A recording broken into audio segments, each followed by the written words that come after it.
અને પછી જે દિવસે માં ન હોય એ દિવસે સમજાય કે કોઈ પૂછનારું જ નથી સાહેબ. અને ત્યારે એમ થાય કોક તો પૂછે છે આનું, પણ ત્યારે પૂછનારું કોઈ નથી. જયારે પૂછનારી હતી ત્યારે તમે એની કિંમત ન કરી. અને આપણા બધાનો પ્રોબ્લેમ છે. બાળપણ ગયા પછી બાળપણનું મૂલ્ય થાય, મા બાપ ગયા પછી મા બાપનું મૂલ્ય થાય. નાના હોય ત્યારે એમ થાય મોટા થઈ જઈએ, અને મોટા થયા પછી સાહેબે કવિતા વાંચી પાછા નાના થઈ જઈએ. આપણને બધાને પ્રોબ્લેમ છે. જે છે તે નથી જોઈતું.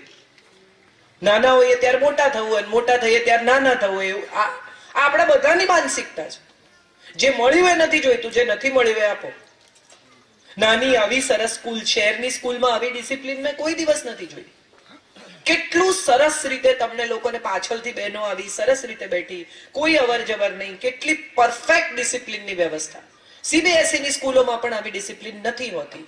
પણ તમને બધાને એમ થાય કે અમે ગામની નાનકડી સ્કૂલમાં છીએ, અમે કેમ શહેરની મોટી સ્કૂલમાં નથી.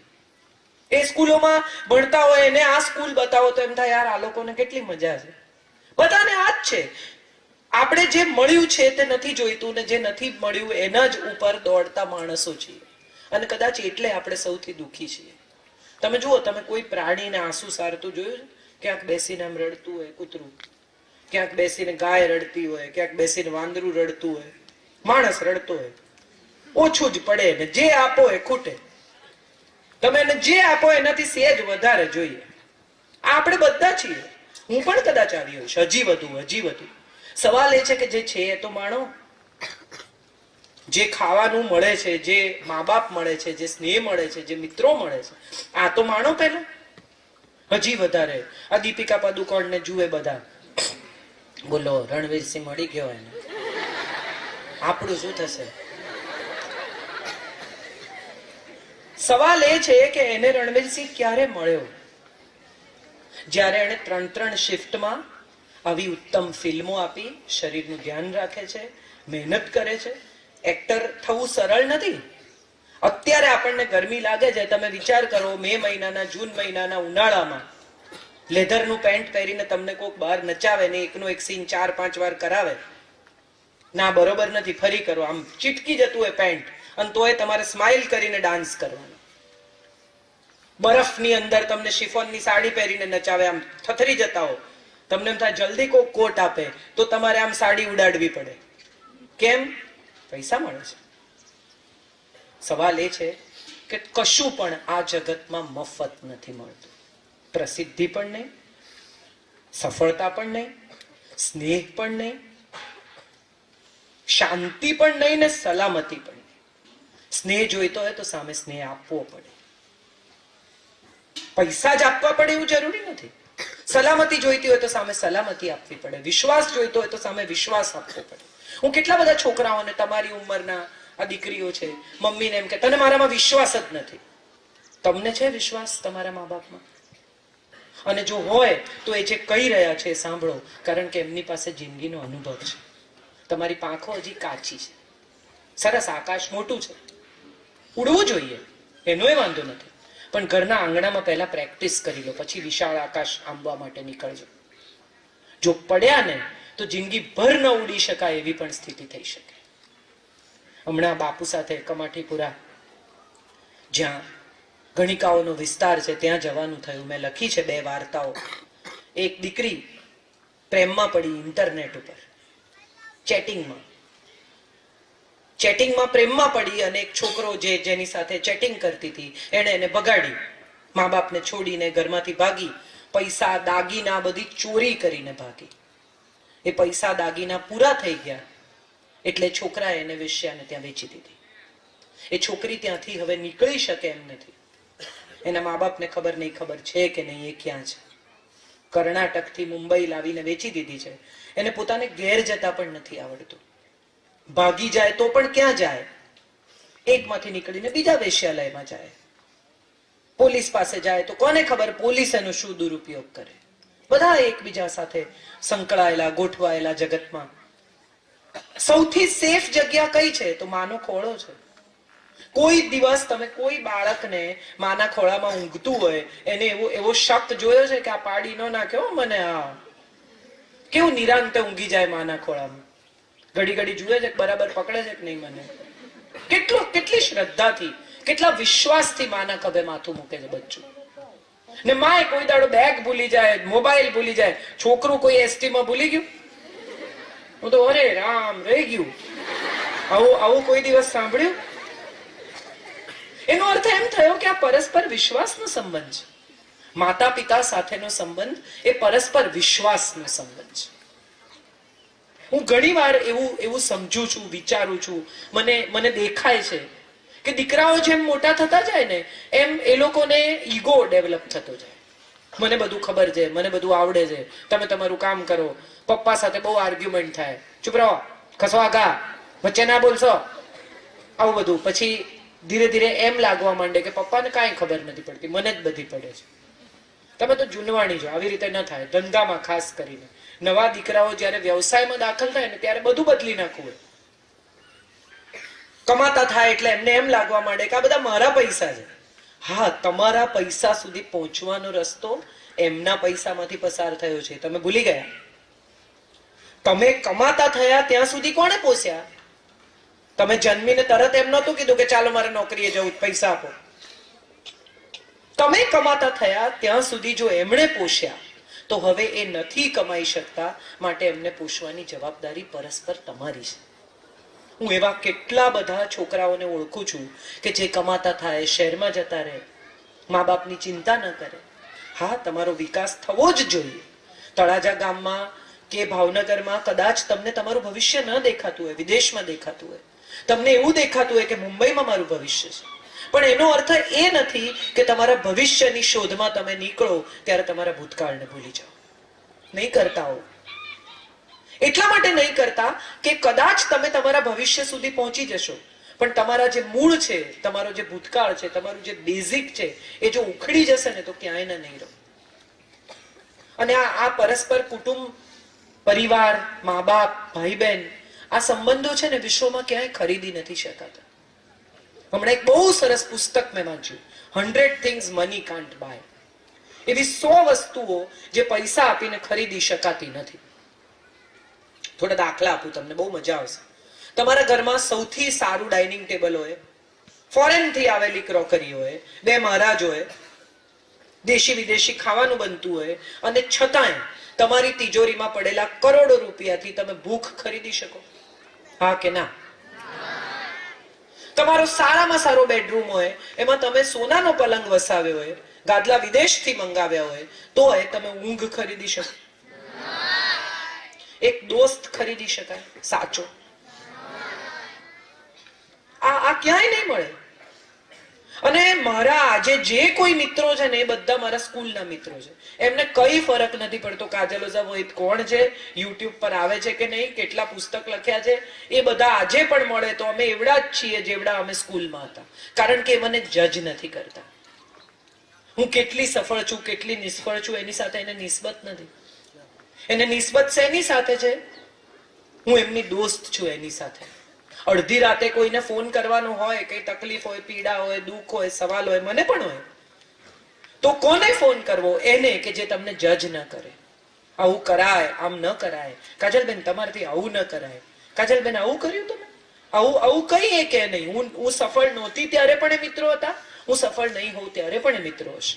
કારણ કે એને સંબંધ મારી સાથે છે, મારી સફળતા સાથે, મારા નામ સાથે, મારા સેલિબ્રિટી હોવા સાથે, મારા યુટ્યુબ સાથે નથી. એ મને ઓળખે છે, મારા આંસુને, મારા સ્મિતને વાંચે છે. અને એવા લોકોને ખોતા નહીં જિંદગી, કારણ કે એ પણ બહુ જ મહત્વના માણસો છે. મારે જે વાત છેલ્લી કરવી છે ને પછી આપણે થોડા પ્રશ્નોત્તરી કરીએ, જે હવે મારે તમારી સાથે કરવી છે. બહેનોને તો મેં બધું બહુ કહ્યું. મારે તમને એક સાદો સિમ્પલ સવાલ પૂછવો છે. તમે સાયકલ પર જતા હો, સ્કૂટર પર જતા હો, અને બીજો કોઈ છોકરો એક છોકરીની મજાક કરતો હોય, મશ્કરી કરતો હોય, એને છેડતો હોય, તો તમે શું કરો? તમે એવું વિચારો કે આપણે કેટલા ટકા છોડો યાર, આમાં ક્યાં પડવું પારકા ઝઘડામાં? કે તમે ત્યાં ઊભા રહીને છોકરાને પડકારો, એને એમ કહો કે આ શું કરે છે? એ કદાચ તમને એમ પૂછે કે તારી શું થાય? તારી બેન છે? ત્યારે તમે શું જવાબ આપો છો? મને નહીં, ત્યારે આપજો. બહુ અગત્યનું છે. આપણે બધા અહિંસાના પૂજારીઓ છીએ અને આપણે બધા એમ માનીએ કે આપણે મર્દ છીએ, વાળ આમ અરીસામાં જોઈને આમ. એ મર્દાનગી નથી. છાતી પર વાળ ફૂટવા, મૂછો આવવી, એ મર્દાનગી છે જ નહીં. મર્દાનગી એ છે કે એક સ્ત્રી એકલી ક્યાંક ઊભી હોય, એને કોઈ તકલીફ હોય તો ઊભો રહીને પોતાની 5 મિનિટ 10 મિનિટ બગાડીને પણ એને મદદ કરે ને સાચો મર્દ. બાકી સ્ત્રીની મજાક કરે, એને ઉતારી પાડે, એના પર હાથ ઉપાડે તો બહુ સરળ છે. સ્ત્રીને મારવી જરાય અઘરી નથી. એ તો માર ખાવાની જ છે. અને એમાં જો પત્ની હોય તો અચૂક માર ખાશે સાહેબ. જશે ક્યાં? મા બાપ તો રાખશે નહીં. છોકરા છે ઘરમાં, માર ખાઈને ચૂપ બેસી રહેશે. પણ નબળા પર હાથ ઉપાડવો એ મર્દાનગી છે કે નથી એ તમારે જાતે નક્કી કરવાનું. ખરેખર મર્દ હો ને તો તમારાથી 1.5 ફૂટ ઊંચો હોય ને એને મારી જુઓ, તો તમને ખબર પડે કે આને મરાય કેમ. 5 ફૂટનો આટલો પતલો માણસ 6 ફૂટના માણસને એમ કે ને કે જા જા તને માફ કર્યો, તો એમ માનવું કે ખરેખર માફ કરે છે. બાકી તો ક્યાં એમાં પ્રશ્ન જ નથી આવતો. આપણે તો હાથ ઉપાડવો, સ્ત્રી સાથે ગાળાગાળી કરવી, એનું અપમાન કરવું, એમાં ક્યાંય કશું અઘરું નથી. અઘરું શું છે? સ્ત્રીને સન્માન આપવું. આપણે રાજપૂત હોઈએ, બ્રાહ્મણ હોઈએ, વાણિયા હોઈએ, આપણે કોણ છીએ બહુ મહત્વનું નથી. અગત્યનું એ છે કે આપણે માણસ છીએ સાહેબ. અને જે માણસ છે ને એ બીજા માણસ સાથે, બીજી વ્યક્તિ સાથે ક્યારેય ખરાબ વ્યવહાર નહીં કરે. અને આ વાત માત્ર પુરુષોને કે સ્ત્રીઓને નહીં, મારે માવતરોને કહેવાની છે કે હાથ ઉપાડવાથી છોકરા સુધરે એવું માનતી બધી જ માવતરોથી મૂર્ખ બીજું કોઈ નથી. મારવાથી છોકરા સુધરે આવું જે મા બાપ માનતા હોય ને એ એમના બાળકની અંદર વિદ્રોહ અને વિરોધ નાખી રહ્યા છે. તમે જયારે 70 ના થશો, હમણાં નાનકડું છે, કઈ કરી શકે એમ નથી, એટલે તમારો માર ખાઈને રડીને ચૂપ રહેશે. પણ જેવા તમે 70 ના 60 ના થશો ને એ 25 27 ના થશે ને ત્યારે એને માર યાદ રહેશે કે હવે આવો લાઈન પર, હવે માર મને, હું જોઉં તું કેમ મારસ. હાથ ઉપાડવાથી જગતમાં ક્યાંય કોઈ વાતનો નિવેડો આવતો જ નથી. ઢોર હોય ને, 2 ઢોર એ સામસામે લડે ત્યારે હાથ ઉપાડે. બાકી માણસ તો મારીને નિવેડો લાવે જ નહીં. માણસ પાસે શબ્દ છે સાહેબ. અને ચર્ચા કરો, બેસો, સમજો વાત, પૂછો ને કે એને શું વાંધો છે. હમણાં થોડા દિવસ પહેલા હું હૈદરાબાદ થી આવતી હતી ને એક છોકરો ને એક છોકરી, યંગ, એના 2 બાળકો, એક 2-2.5 વર્ષનું અને એક એકદમ નાનું ટબુડિયું 4-5 મહિનાનું. એ લોકો પ્લેનમાં ચડ્યા, પતિ પત્ની સાથે હતા અને 2 જુદી જુદી સીટ લીધી. માં એકદમ છેલ્લી સીટમાં ટબુડિયાને લઈને ગઈને સુવડાવી દીધું અને 2.5 વર્ષનું જે છોકરું હતું એને પિતાએ આગળ રાખ્યું ને એને વિડીયો બતાવે ને આમ કરે ને એની જોડે કે પત્તા રમે ને કઈ કામ કરે ને બિઝી રાખ્યું 2.5 કલાક. ને પેલાને પાછળ જવા દે નહીં, મમ્મા એમ કે એટલે વળી એને વાત ફેરવી નાખે, જો જો જો બારીમાંથી શું દેખાય આમ તેમ. અમે નીચે ઉતર્યા હૈદરાબાદ ત્યારે મેં એને કહ્યું, મેં કીધું યાર તમે જબરદસ્ત પિતા છો, જોરદાર તમે તમારા બાળકની કાળજી કરો છો. અને ત્યારે માણસે મને જવાબ આપ્યો કે આજે જબરજસ્ત અદ્ભુત માં છે ને 3 રાતથી સૂતી નથી, એ 2 કલાક સુવે ને એટલું જોવાની મારી જવાબદારી છે. આમાં ક્યાંય વેવલા, ક્યાંય નબળા, ક્યાંય નમાલા ખવાતું નથી. પોતાના બાળકને ઉપાડવું કે પત્નીને થોડી મદદ કરી દેવી. નમો નારાયણી તમે ઘરમાં દેવીની મૂર્તિને નહીં નમો ને તો ચાલશે, પણ 12 મહિના જે રાંધીને ખવડાવે છે ને અન્નપૂર્ણાને મનોમન નમન કરજો. એ માં હોય તો પણ, પત્ની હોય તો પણ, બહેન હોય તો પણ. અને આમાં ક્યાંય તમે નાના નહીં થાવ, તમે મોટા જ થશો. નમનારા કોઈ ક્યારેય નાના થતા નથી, એ મોટા જ થાય છે. આ કાયમ માટે મારે તમને કહેવાનું. પત્ની આવે તો પણ આ સહનશીલતા. ક્યારેક એવું થાય કે પત્ની પણ ગુસ્સે થાય, ક્યારેક એનું મગજ જાય. ખાલી તમને જ ચીડાવવાનો અધિકાર નથી. એ દિવસે સહેજ શાંત રહીને એને શું કહેવું છે એટલું સાંભળી લો ને તો એ બહુ છે. એક છેલ્લી વાર્તા કહીને મારી વાત પૂરી કરું, પછી આપણે પ્રશ્નોત્તરી કરીએ. કાલી ઉશ્કેરાય છે, ભયાનક. દુર્ગામાંથી કાલીનું સ્વરૂપ થઈ જાય છે, મગજ ગુમાવે છે, હાથમાં ખપ્પર છે, વાળ છૂટા છે, આંખો લાલ નીકળી છે કે આજે તો વિધ્વંસ કરી નાખું, ખતમ કરી નાખું જગતને, ફિનિશ, કોઈ બચે નહીં, મારે જોઈએ જ નહીં. અને વિષ્ણુ દોડે છે શિવ પાસે કે તમે યાર કરો કઈ, તમારી પત્ની તો બગડી છે બધા ઉપર. હવે શિવ તો રુદ્ર છે, મહાકાલ. ઈચ્છે તો કાલીને એક સેકન્ડમાં ચપટીમાં ચોળી નાખે. પણ શક્તિ સામે શક્તિનો પ્રયોગ નથી કરતા, શાંતિનો પ્રયોગ કરે છે. કાલીના રસ્તામાં સૂઈ જાય છે. જેણે કાલીની મૂર્તિ જોઈ હશે ને એને ખબર છે કે એના પગ નીચે શિવ છે. રસ્તામાં સૂઈ જાય છે અને કાલી આવે છે ગુસ્સામાં ધમધમાવીને, અને જેવી આવે છે ને પતિ ઉપર પગ પડે છે અને જીભ બહાર નીકળી જાય છે. અરે બાપરે, આમે શું કર્યું? ક્રોધ એકદમ શાંત થઈ જાય છે. સાચો મર્દ એ છે કે જે શક્તિ સામે શક્તિ નહીં, શાંતિનો પ્રયોગ કરી શકે. કારણ કે શાંત રહેવા માટે બહુ શક્તિ જોઈએ, મગજ ગુમાવવા માટે બહુ ન જોઈએ. એક ભાઈ નાનકડી બાબા ગાડી લઈને બગીચામાં ફરતા હતા અને એનું છોકરું રડે મોટા અવાજે હા હા કરીને, અને ભાઈ એને કયા કરે, પ્રશાંત, શાંત થઈ જા. પ્રશાંત, મગજ ગુમાવવું તને પોસાય નહીં. પ્રશાંત, તારી જાત પર કાબુ રાખ. જો પ્રશાંત તું સારો નથી લાગતો. એટલે એક ભાઈ સામેથી આવ્યા ને એમ કે ભાઈ યાર તમે તો જોરદાર કહેવાઓ, તમારા બાળકને કેટલી શાંતિથી ડીલ કરો છો, આટલું તોફાન રાડા રાડ કરે છે તેમ છતાં તમે કેટલો પ્રેમ કરો છો. અને પછી એમણે પેલો બાબા ગાડીમાં સૂતો તો એને આમ કરીને કે પ્રશાંત બેટા, એટલે પેલા ભાઈ બગડ્યા કે પ્રશાંત મારું નામ છે, હું મારી જાત સાથે વાત કરું છું. પહોંચશે ધીમે ધીમે. મજાની વાત એ છે કે જે જાત પર કાબુ રાખી શકે ને જગત એના કાબુમાં આવી જાય. મોટા ભાગના લોકોને મેં જોયા, મને ગુસ્સો આવી ગયો, મારે જાત પર કાબુ ન રહ્યો. અરે તમારી જાત પર તમારો કાબુ નથી તો જગત પર ક્યાંથી આવશે? પહેલા જાતને તો કંટ્રોલમાં લો. તમને તો ખબર હોવી જોઈએ ને કે તમને ગુસ્સો ક્યારે કરવો છે, ક્યારે નથી કરવો, ક્યારે બોલવું છે, ક્યારે નથી બોલવું. આપણે બધા સમજ્યા વગર બીજાને કંટ્રોલમાં લેવા નીકળ્યા છીએ. ત્યારે મારે બહેનોને, દીકરીઓને, માતૃશક્તિને, ભાઈઓને બધાને કહેવું છે કે સ્વયંને નિયંત્રણમાં રાખી શકે ને જગત એના નિયંત્રણમાં રહે. મોટા ભાગના લોકોનો જાત પર કંટ્રોલ નથી હોતો એટલે જગત એના કંટ્રોલમાં નથી આવતું. જાતને કંટ્રોલ કરો. જે જોઈતું હોય ને એ વાવો. તમે તો બધા જમીન સાથે જોડાયેલા લોકો છો. પ્રેમ વાવશો ને તો પ્રેમ મળશે, ગુસ્સો વાવશો તો ગુસ્સો કાપવાનો છે. ઘઉં વાવ્યા હોય ને બાજરો કાપ્યો એવું બન્યું જ કોઈ દી? તમે જે આપશો એ તમને મળશે. ગુસ્સો આપશો તો ગુસ્સો મળશે, પ્રેમ આપશો તો પ્રેમ મળશે, સન્માન આપશો તો સન્માન મળશે, વહાલ આપશો તો વહાલ મળશે. આ બધા માટે જ એક જ વાત છે. તમે વિચારો તો તમને સમજાય કે ધરતી, ગાય, નદી, સ્ત્રી, આ બધાનો એક ગુણ શું છે? તમે એક આપો ને તો અનેક કરીને પાછું આપે. તમે જમીનમાં આટલી મુઠ્ઠી અનાજ વાવો, કેટલું ઉગે છે? કેટલું બધું ઘણું વધીને આવે છે. તમે સ્ત્રીને મકાન આપો, એ ઘર બનાવે. તમે એને સ્પર્મ આપો, પુરુષ બીજ, એમાંથી એ બાળક બનાવીને આપે સાહેબ.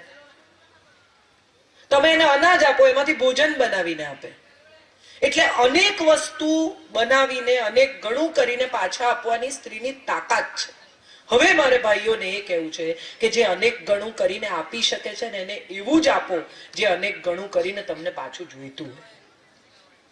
પ્રેમ અનેક ગણો પાછો જોઈતો હોય ને તો પ્રેમ આપો, અને ત્રાસ અનેક ગણો જોઈતો હોય તો ત્રાસ આપો. એનો તો સ્વભાવ જ છે, એ તો વધારીને જ પાછું આપશે. હવે તમે નક્કી કરો તમારે શું વધારાવડાવવું છે. પ્રેમ, ગુસ્સો, ત્રાસ, ઝઘડો, ક્લેશ. અને છેલ્લી મારે માતૃશક્તિઓને, દીકરીઓને કહેવું છે કે જીભ ઉપર કાબુ રાખશો ને તો શરીર અને સંબંધ બંને સારા રહેશે. બોલતા પહેલા વિચારવું, બોલ્યા પછી એમ ના વિચારવું કે અરે રામ હું ન બોલી હોત તો સારું થાત. આપણા બધાનો, બહેનોનો આ પ્રોબ્લેમ છે. ગુસ્સો આવે ત્યારે જીભ કાબુમાં ન રહે, જેમ ફાવે એમ બોલી નાખવું, અને બોલી નાખ્યા પછી એમ થાય કે અરે રે ન કીધું હોત તો સારું થાય. એના કરતા ક્ષણ એક જાતને આપવી, એક સેકન્ડ માટે અટકવું ને એમ કેવું, વિચારવું, જાતને પૂછવું કે આ જરૂરી છે, આ કહેવાથી કઈ ફેર પડશે નહીં તો હમણાં ચૂપ રહો. અને 5 મિનિટ નીકળી જશે ને તો સંબંધ સારો રહેશે. કામ અમારે નહીં કરવાનું, પછી તો તમે જાણો ને તમારું કામ જાણે. મગજ ગુમાવવાથી જગતમાં ક્યાંય કશું જીતી શકાયું નથી. દુનિયાના બધા યુદ્ધ છે ને એ ઠંડા મગજથી જીતાયેલા યુદ્ધ છે, ઘરનું હોય કે દેશનું હોય. મગજ પરથી કાબુ નહીં ગુમાવવાનો. આ વાત મારે બધી દીકરીઓને, બધી બહેનોને કહેવી છે.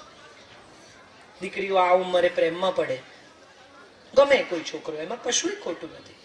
દેખાવડો હોય, સ્માર્ટ હોય, ગમવું એ તમારી ઉંમરની બહુ સ્વાભાવિક જરૂરિયાત પણ છે ને પ્રકૃતિ પણ છે. ન ગમે તો વિચારવું હવેના જમાનામાં તો કે છોકરો કેમ નથી ગમતો, આને શું ગમે છે. હવે એવો સમય આવી ગયો છે, છોકરાને છોકરી ન ગમે તો વિચારવું કે ભાઈ શું થયું છે, બરોબર છે ને બધું. સવાલ એ છે કે ગમવું, પ્રેમમાં પડવું અને સાથે જીવવું, આવા 3 અલગ તબક્કા છે. દીકરાઓ માટે પણ આ અગત્યનું છે. કોઈ છોકરી ગમવી સ્વાભાવિક છે, પછી એના પ્રેમમાં પડવું એ બીજો તબક્કો છે. માત્ર દેખાવથી તમને ગમે ને તો એમ માનજો કે આકર્ષણ છે, રૂપાળી છે માટે ગમે છે. જો જાણવાથી એને પૂરી ઓળખીને પછી તમને ગમે તો એમ માનજો કે આ પ્રેમ છે. આ જે ઐશ્વર્યા, કાજોલ, દીપિકા આપણને બધી બહુ ગમે, દેખાવડી, સરસ વાળ સીધા કરેલા, મેકઅપ કરેલો, પણ રણવીર સિંહે એને સવારે કેવી જોવાની છે, ઉલી ઉતારતી. એને કઈ 24 કલાક મેકઅપ કરીને નહીં મળે. સાચી વાત કે ખોટી વાત? અજય દેવગને કાજોલને કેવી જોવાની, ચશ્મા પહેરેલી, વાળમાં તેલ નાખેલી, જાડી થઈ ગયેલી. આવી જો ગમે તો માનવાનું કે આ પ્રેમ છે. રૂપાળી, મેકઅપ વાળી, સરસ દેખાતી, પાતળી કમર વાળી તો બધાને ગમે છે, એમાં કાંઈ નવાઈ નથી. તમારા ક્લાસના 10 છોકરાઓને એક જ છોકરી ગમતી હશે, એમાં કાંઈ વાંધો નહીં. સવાલ એ છે કે તમે એને, હા બરાબર છે, આટલું બધું હસવું એ જ વાતે આવે. મજા એ છે કે તમે એને કેટલી ઓળખો છો. તમે એની સાથે જીવી શકશો? તમે કોઈ પણ સંજોગોમાં એના સારા ખરાબ મિજાજને સાચવી શકશો? કાલે ઉઠીને માંદી પડે, કેન્સર થાય, પગ કપાઈ જાય તો પાળી શકશો? સમય આ પણ તમને પણ પૂછવાનું છે કે બહુ દેખાવડો ફૂટબોલ રમતો છોકરો છે, કાલે એક્સિડન્ટ થયો ને એનો પગ લંગડો થઈ ગયો તો પણ એટલો જ પ્રેમ કરી શકશો? અને જો ન કરી શકો તો એમ માનજો કે તમે ફૂટબોલને પ્રેમ કરો છો, છોકરાને નહીં. આ બહુ મહત્વની વાત છે. જોવાથી થાય ને એને આકર્ષણ કહેવાય, જાણવાથી થાય એને પ્રેમ કહેવાય, અને જોયા જાણ્યા બંને કર્યા પછી ખરાબ પરિસ્થિતિમાં પણ જે ટકી જાય ને એને જીવન સાથી કહેવાય. આ બહુ જ મહત્વની વાત છે. આજના સમયમાં સિનેમા જોઈને દીકરીઓ ભાગી જાય છે, મોટરસાયકલ ઉપર. એમને એમ હોય કે હમ દોનો દો પ્રેમી દુનિયા છોડ ચલે. પેટ્રોલ પતી જશે ને ત્યારથી જિંદગીની સચ્ચાઈની શરૂઆત થશે. પેટ્રોલ છે ત્યાં સુધી સચ્ચાઈ નથી. કોઈ જંગલમાં જઈને ક્યાંય આવા મકાન બનાવી શકાતા નથી. એક લાકડું કાપો સાહેબ, અહીંયા છે, એમને ખબર છે, ફોરેસ્ટ ડિપાર્ટમેન્ટ આવીને પકડી જાય. કોઈ આવા મકાનો બનશે નહીં. ઇલેક્ટ્રિસિટી ક્યાંથી લાવશો? જંગલમાં મચ્છર કરડશે. કોઈ ગેસ્ટ હાઉસ વાળા મફત રાખશે નહીં. કાંઈ એવું થશે જ નહીં જેવું સિનેમામાં બતાવે છે કે સિરિયલોમાં બતાવે છે. એ તમને વેચે છે. એક ભાઈ ગુજરી ગયા એટલે એને પૂછ્યું કે બેટા તને તારા પાપ ને પુણ્ય બંને સેમ છે, એટલે તારે નરકમાં જવું છે કે સ્વર્ગમાં જવું છે? તને ચોઈસ છે. એટલે પેલા કીધું કે મને નરક બતાવો પહેલા. એટલે એને નરક જોવા લઈ ગયા. તો એને જોયા બધા મજા નરકમાં. તો દારૂ છે, છોકરીઓ છે, ને સિનેમા થિયેટરો છે, ને ડાન્સ બાર છે. આ જોરદાર છે યાર તમારું નરક. પછી કે સ્વર્ગ બતાવો. તો સ્વર્ગ જોવા લઈ ગયા. તો કઈ નહીં, ત્યાં તો 1-2 ઋષિ મુનિ બધા આમ તેમ. આમાં નહીં, આપડા પેલું બરાબર છે, નર્કમાં મૂકો મને. એટલે ત્યાં મૂક્યો. પછી કે આ છેલ્લું, હવે બદલવા નહીં દઈએ. કે ના ના, આજ મજા છે અહીંયા. જેવું હા પાડીને દરવાજા બંધ થયા એવા 2 કાળા કાળા 10-10 ફૂટના રાક્ષસ આવ્યા. પેલું તો બધું ગયું અને મોટો તાવડો લઈને. તો કે આમાં શું કરશે? કે તને તળશે. તો કે હા. તો પેલું બધું હતું એ? તો કે તમારું માર્કેટિંગ ડિપાર્ટમેન્ટ હતું. તમને એમ કે ફેર એન્ડ લવલી લગાવવાથી ગોરા થવાય, છોકરાઓને એમ કે ફલાણું ઢીકણું પરફ્યુમ વાપરવાથી છોકરીઓ આકર્ષાય. આવું કઈ હોતું નથી. અને તમને પણ ખબર જ છે કે આવું કઈ હોતું નથી, તોય તમને મૂર્ખ બનવાની આવે છે મજા. ખરેખર છોકરી શેનાથી આકર્ષાય તો એનો જવાબ એ છે કે તમારી શાલીનતાથી, તમારી સજ્જનતાથી અને તમારા સારા સ્વભાવથી. ખરેખર એની જેવી સુગંધ છે ને એવી સુગંધ જગતમાં કોઈ પરફ્યુમની નથી. અને છોકરો શેનાથી આકર્ષાય? તમારી ગોરી ચામડીથી, પાતળી કમરથી, લાંબા વાળથી, માછલી જેવી આંખોથી. આવું બધું રહેશે નહીં. શું રહેશે? તમારી સરળતા, તમારી સહજતા, તમારું સ્નેહ, તમારું સમર્પણ. આ ટકી જશે. ચામડી નહીં રહે. હું જેવી 20 વર્ષે દેખાતી હતી એવી આજે નથી દેખાતી. પણ શું ટકી ગયું? મારું જ્ઞાન ટકી ગયું, મારા પુસ્તકો ટકી ગયા, મારી ભાષા ટકી ગઈ, મારા સંબંધો ટકી ગયા. સ્કિન હમણાં થોડા વખતમાં ઝૂલી જશે. બહુ સરસ લખ્યું છે, કલौर आएंगे नगमों की खिलती कलियां चुनने वाले, मुझसे बेहतर कहने वाले, तुमसे बेहतर सुनने वाले, क्यों कोई मुझको याद करे, मसरूफ जमाना मेरे लिए क्यों वक्त अपना बर्बाद करे. આ વાત બહુ અગત્યની છે. કોઈ ટક્યું નથી ને આપણે પણ ટકવાના નથી. પણ એક વસ્તુ અચૂક ટકી જશે અને છે આપણી સારાઈ, આપણી સજ્જનતા, આપણું વાલ. છોકરાઓ પણ યાદ કરે ને માવતરોને તો એવું યાદ કરે કે મારી માં બહુ પ્રેમાળ હતી. એવું યાદ ન કરે કે મારી માં તો બોલશો જ નહીં, બાકી બધી વાત કરો પણ મારી માની વાત ન કરશો. એને બદલે એમ કે મારી માની વાત કરો ને મારી આંખમાં પાણી આવી જાય એ વાત ન કરશો. કૃષ્ણ જમવા બેસે છે, દેવકી માખણ પીરસે છે દ્વારિકામાં, અને કૃષ્ણ કહે છે બાકી બધું બરાબર છે પણ મને માખણ નહીં પીરસતી, કારણ કે હું ભલે છોડી આવ્યો પણ માખણ તો જશોદા સાથે ગયું. આ સ્નેહ છે, આ પ્રેમ છે, આ વાન છે. સ્ત્રી એ માં છે, સ્ત્રી એ બહેન છે, સ્ત્રી પ્રેમિકા પણ છે, સ્ત્રી પત્ની પણ છે. પણ સૌથી અગત્યનું એ છે કે પ્રેમિકા માં પણ માં છે, પત્ની માં પણ માં છે. હમણાં જ મને કોઈકે મેસેજ મોકલેલો કે પતિ એ મોટું થઈ ગયેલું બાળક છે, તમારી સાસુ સાચવી શકતી નથી એટલે તમને આપી દીધું કે હવે તું મોટું કરાને. એટલે એક પુરુષમાં બાળ સહજ વૃત્તિઓ હોય, મારા મોજા ક્યાં છે, મારું ફલાણું ક્યાં છે, એને પણ માં થઈને જ ઉછેરવો પડે છે પત્નીએ. એ વાત ભૂલ્યા વગર જ્યાંથી મેં મારી વાત શરૂ કરેલી ત્યાં પૂરી કરું છું. તમને સૌ માતૃશક્તિઓને પ્રણામ કરું છું. અને સ્ત્રીમાં એક સૌથી મહત્વનો જે ગુણ છે માં, એમાં ક્ષમા આવી જાય છે. ક્ષમા કરતા શીખી જજો તો બધાની માં થઈ શકે. Thank you so much.